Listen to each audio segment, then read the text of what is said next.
தந்தை, மகன், தூய ஆவியாரின் பெயராலே ஆமீன்.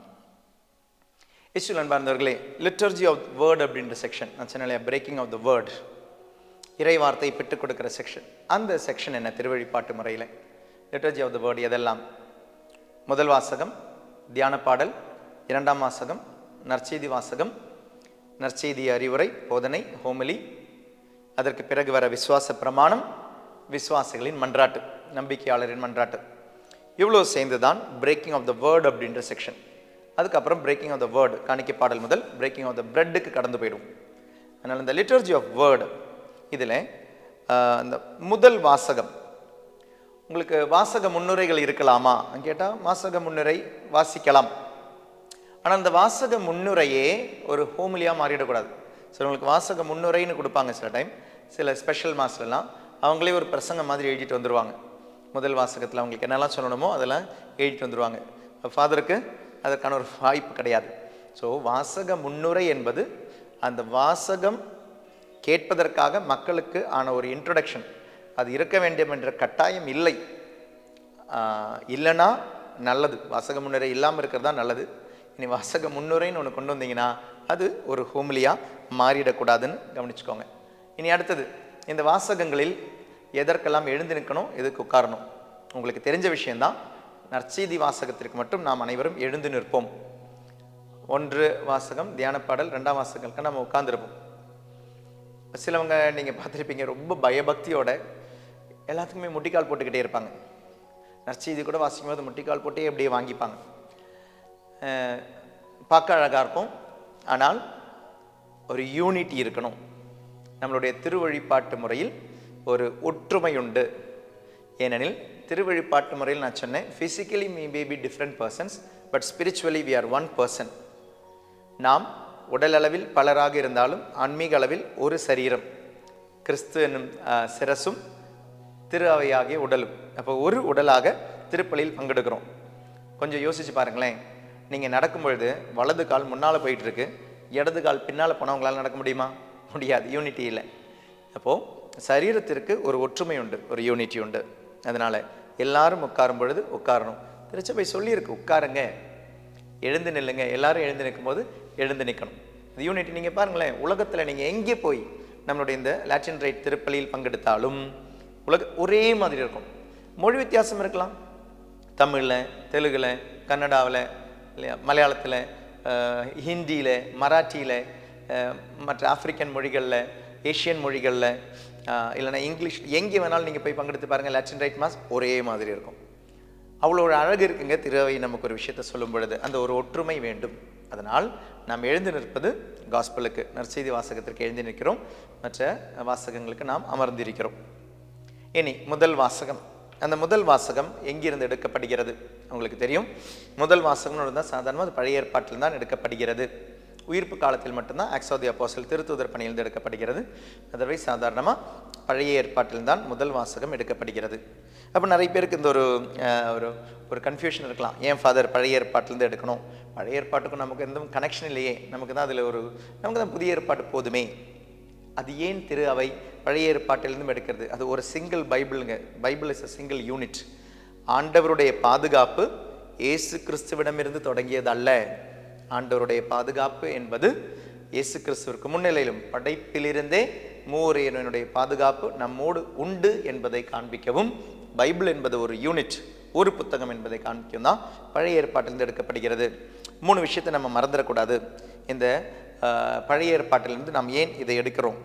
நாம் அவர்களோடு ஒன்றிணைந்தவர்களே, பழைய ஏற்பாட்டு மக்களோடு ஒன்றிணைந்தவர்களே. 3 விஷயத்தை கவனிங்க. 1, புதிய ஏற்பாட்டில் பேசியவரே தான் பழைய ஏற்பாட்டிலும் பேசுகின்ற ஆண்டவர். அந்த ஆண்டவருக்கு மாற்றம் இல்லை. அப்படி யாராவது சொன்னாங்கன்னா அது பிரச்சனை, அவங்களுடைய போதனையில் பிரச்சனை இருக்குது. பழைய ஏற்பாட்டில் ஆண்டவர் வேற, புதிய ஏற்பாட்டில் ஆண்டவர் வேற அப்படின்னா அது தப்பறை, அது தவறான போதனை. ஆண்டவர் படைப்பிலிருந்து நேற்றும் இன்றும் என்றும் மாறாதவர் என்று எபிரேயர் 13:8 வாசிக்கிறோம்.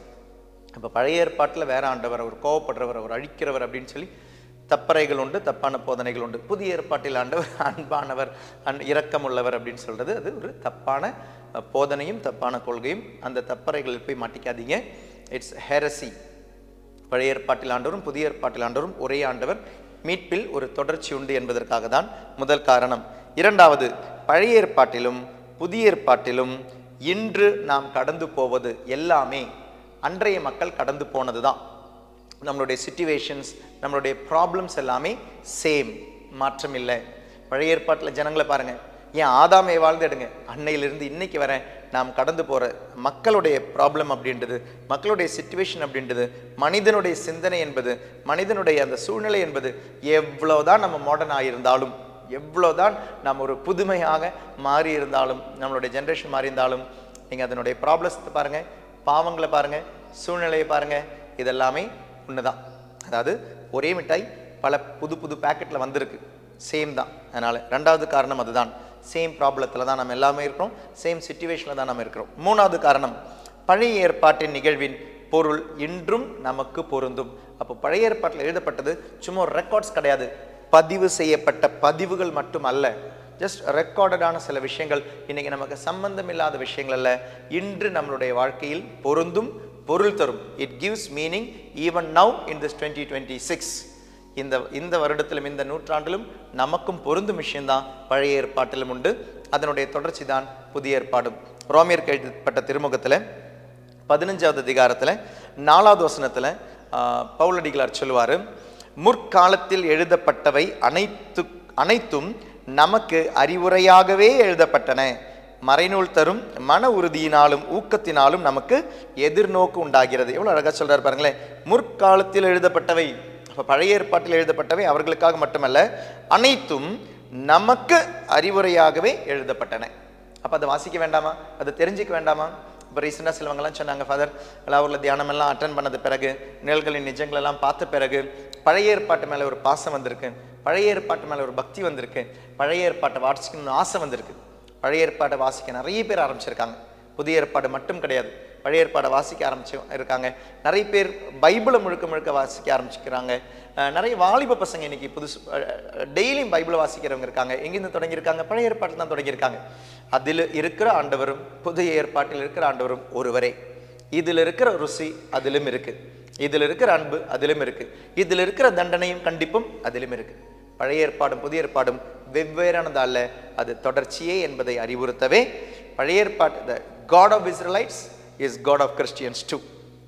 ஒரே கடவுள் தான், ஒரே ஆண்டவர் தான் அந்த மூவர் இறைவன் என்பதை காண்பிக்கவே குறிக்கவே பழைய ஏற்பாட்டு நூல் இருக்கும். அதனுடைய பொருள் உண்டு.